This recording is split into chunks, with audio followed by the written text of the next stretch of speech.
A big drive from 5 riders back. It's going to be a tight one, but I think he'll do it. Goodness me, that'll be the photo. It's one Australian. Feel the rush as colors blur. Feel the rush and hear the blood. But he's done it. Motion. Wheels in motion.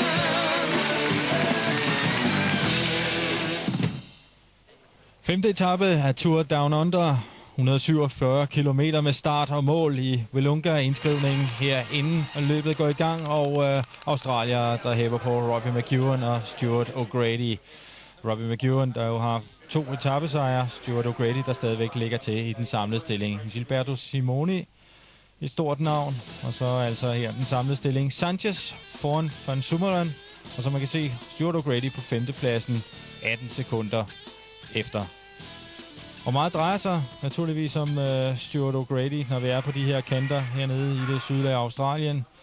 Men meget drejer sig selvfølgelig også om den her manden i den gule trøje. Kan han forsvare det? Her er Stuart O'Grady. Pull a little miracle out of the hat somehow. The race is always going to show a few opportunities at some stage. Just a matter of picking the right one, and then really picking when Liberty are at their weakest and trying to make the most of it.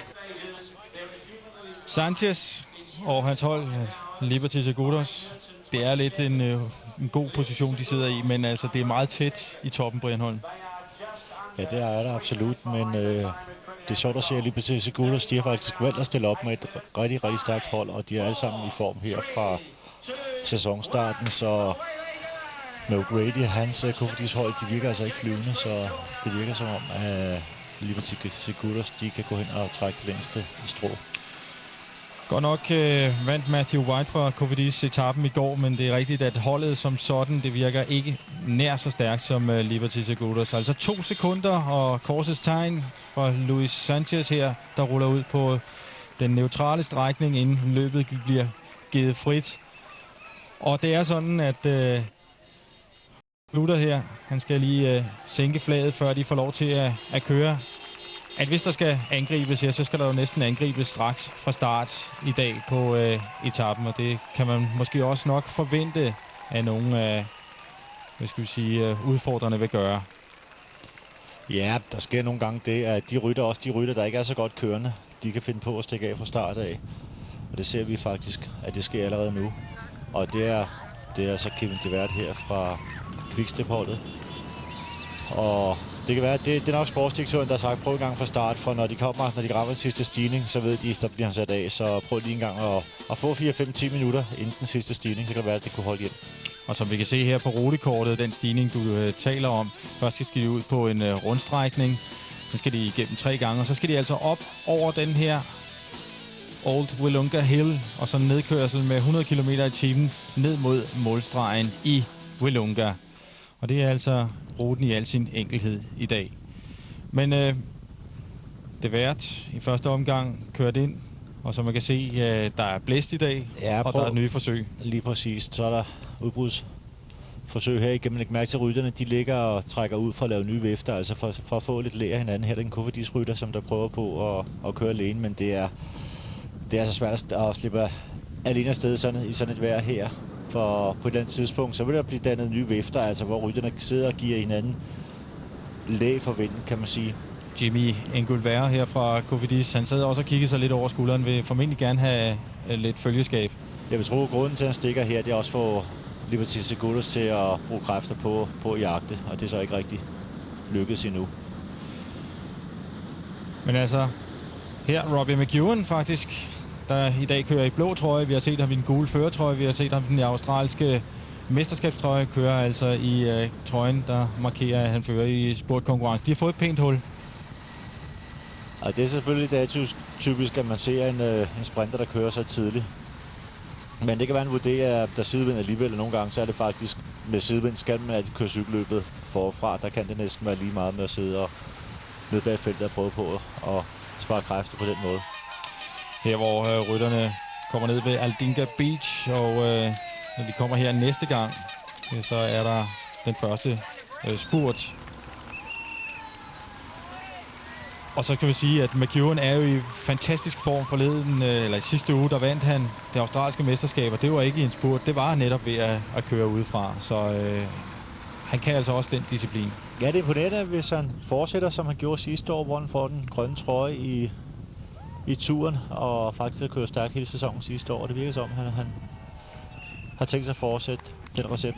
Og her er vi så fremme ved den første spurt efter 58 km. Vi kan se, at Panaya-holdet, Grillos hold, Grillo, der ligger i anden position her, de kører ham frem. Der også kommer også Davis og McEwen. McEwen er ved at få et svej her. Anden gang han er ved at få et svej. McEwen må gå helt over i den anden side. Og så vinder han alligevel, og den er han ikke helt begejstret for. Altså, han var helt tilfreds med Panaya-drengene her, fordi han fik altså det, der hedder en simsalabim i spurten. Prøv lige at se der, så får han får lige en bønne her, når han prøver på at køre forbi. Det koster mig altså lige trøje det her, men Robert McEwen, det er altså ikke nogen sødestreng, og han kommer forbi, og han vinder så også spurten, men han giver lige en reprimande her til Panaya.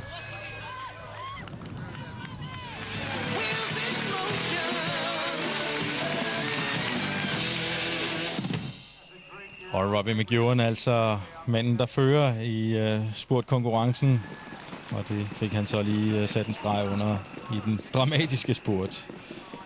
Grillo tog et enkelt jo naturligvis godt til i den samlede stilling, så de sekunder kan godt gå hen og blive vigtige her, hvor de kører ind over målstregen ind i Willunga.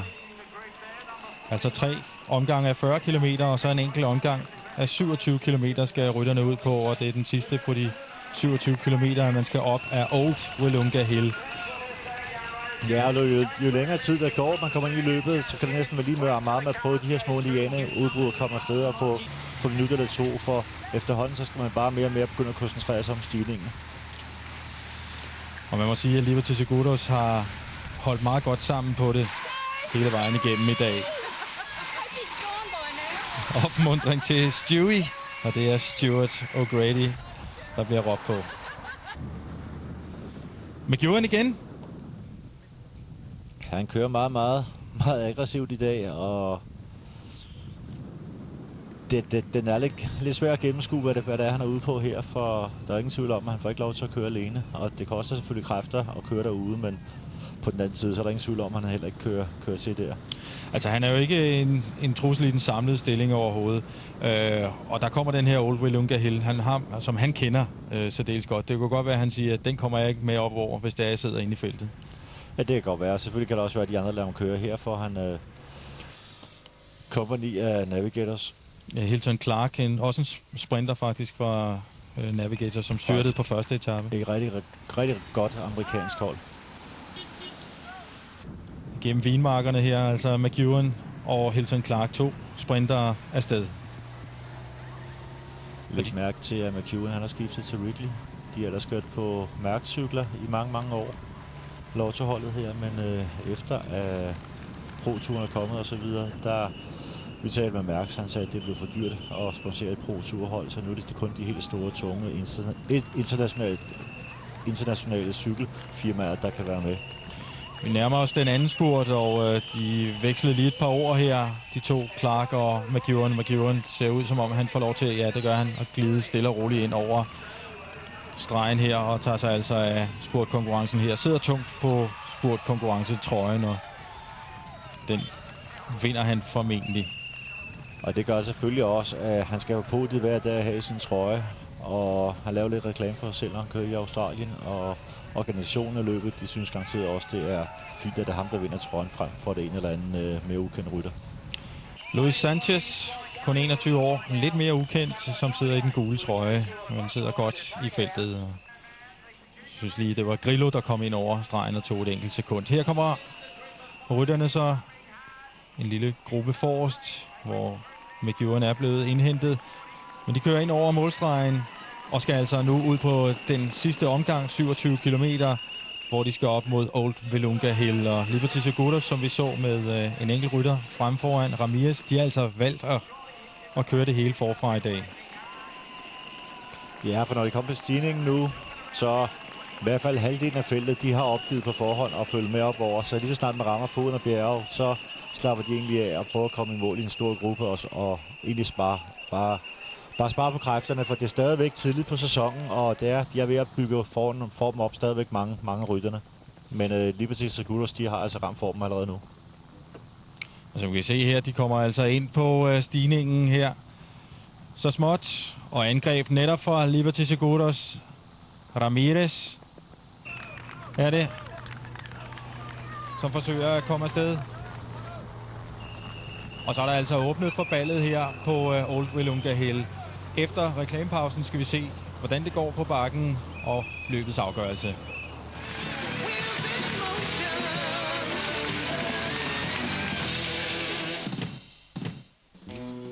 Femte etape af Tour Down Under omkring Willunga vindistrikt og en by, gammel resteplads mellem Adelaide og Victor Harbor, en af de ældste byer i Sydaustralien.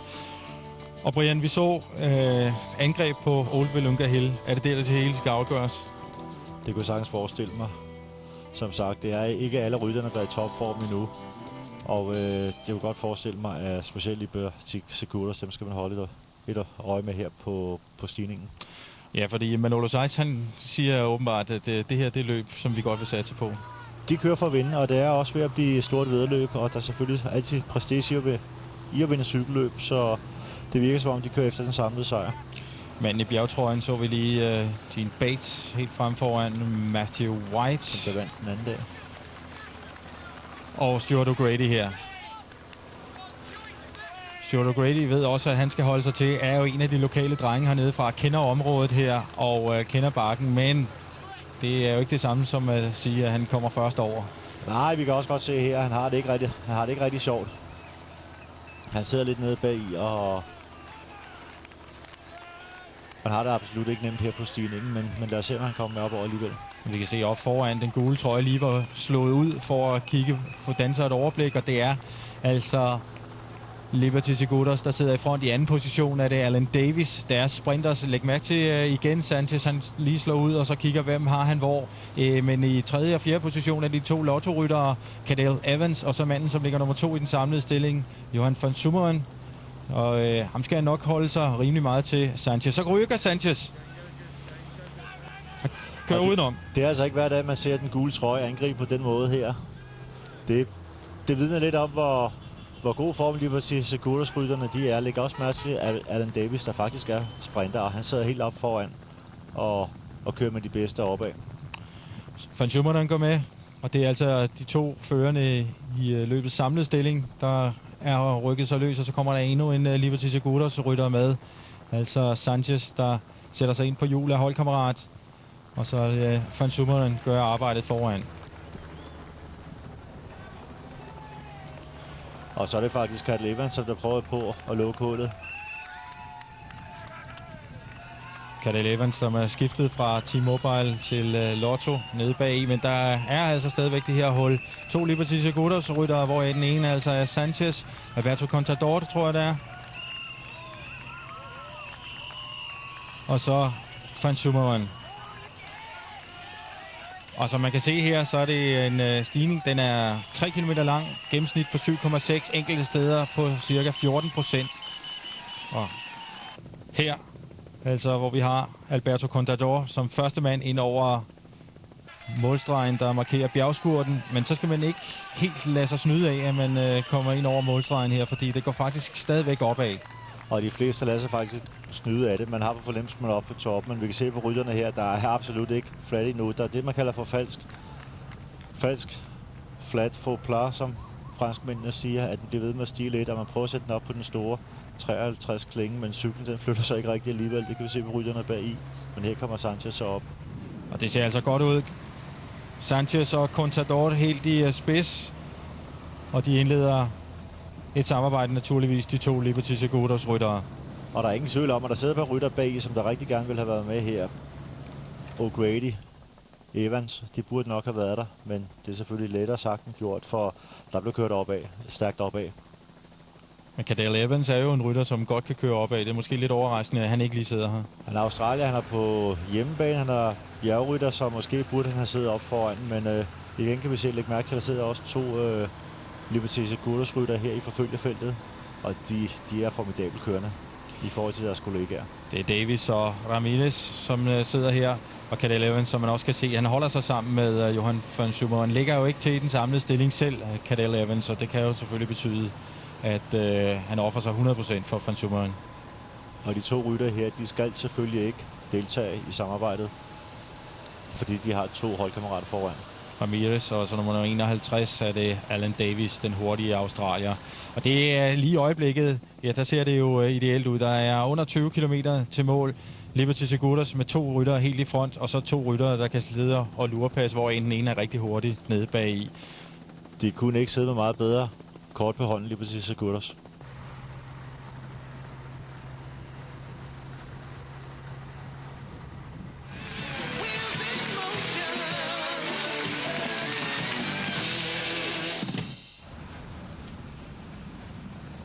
Sidste 7 kilometer, og der er aktivitet hernede i forfølgerfeltet. Og der gælder det vel kun om én ting. Der sidder Van Sumeren, som ligger nummer 2 i den samlede stilling. Der sidder Stuart O'Grady, som ligger til i den samlede stilling. De skal jo indlede et samarbejde for at indhente de 2 forreste. De skal køre med alt, hvad der er i ærmerne, og de skal se at få lukket det hul.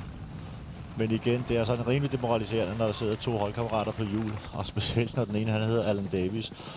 Selvfølgelig skal de hentes, men man kan også være sikker på, at hvis de henter dem, så kommer Alan Davis susende ned bagfra lige pludselig. Det virker som om, man kan se, hvordan rytterne sidder på hjulet hinanden, som om der er rimelig modvind, i hvert fald indtil nu, hvor de kører til venstre.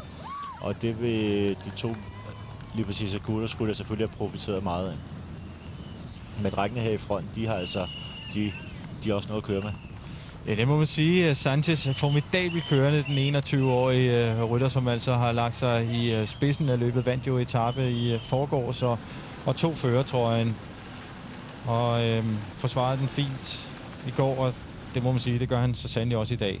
Lidt store huller hernede bag i. Ja, det var Summeren, der ligger 2, som den lange fyr, vi sidder her fra Lotto-holdet. Og han er ved at være mærket.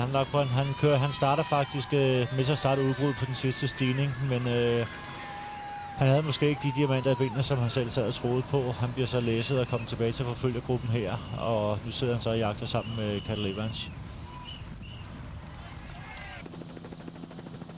Og O'Grady sidder også stadigvæk. Det er faktisk også godt, at han kommer med op over stigningen, og det viser også, at han også slutter nogenlunde sæsonen sammen, eller starter sæsonen, som han sluttede den sidste år, nemlig ved at være rigtig godt kørende. Ja, Cofidis, havde jo en miserabel begyndelse på sæsonen med flere doping-skandalesager, og som altså ved, faktisk Stuart O'Grady sluttede ret godt med etapesejr i Tour de France og ja, det var lige før holdet ikke kom med i Tour de France. Der var nogle kedelige episoder på holdet, og faktisk allerede op til OL med David Miller, som der bliver taget med EPO, så de havde ikke nogen god sæson. Her har vi en tredje gruppe, der ligger 10 sekunder efter gruppen med Stuart O'Grady og altså forfølgerne. Kunne det være en idé at vente på dem her? Der er ikke særlig langt til mål. Med 10 sekunder vil jeg sige, der skal man vente på dem. Jeg tror faktisk også, det er det, som O'Grady er ved at gøre. Nu er det svært at se, at der sidder nogle lotto-rytter i den her forfølgergruppe. Hvis der sidder et par lotto-mand, jamen, så skal man vente med det samme. Det er det, der er sportsdirektørens opgave at finde ud af, om man skal vente eller om man skal køre. Og det er nogle gange lidt af et puslespil, og det er ikke altid, man får valgt det rigtige, fordi det er også det svært at afgøre, hvordan rytterne de har det. Og her ser vi altså lige forfølge, eller ledsagervognen køre op på siden og give lidt læg, dels det.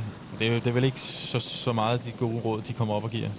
Nej, vi kan se, når sportsdirektøren kommer ud til venstre, og sidevinden kommer fra venstre, så kører han op så tit han kan for at give dem noget læg. Det er lidt snyd, og et langt stykke hen ad vejen, der lykkes det nogle gange at lige køre over et par sekunder og give dem lidt læg. Det er selvfølgelig ikke det, der afgør, om de vinder eller ej, men det kan lige være, at rytterne de får et pust. 3 kilometer igen, og altså stadigvæk gang i forfølgergruppen. De har endnu ikke fået den tredje gruppe op, så det er altså overladt mere eller mindre til Cadel Evans og Van Sumeren her at lukke hullet. Og som man kan se, altså stadigvæk Liberty Seguros ryttere, som sidder og kan profitere af det. Fordi de her 2, Sanchez og Contador, ligger helt frem foran, og det ser meget positivt ud.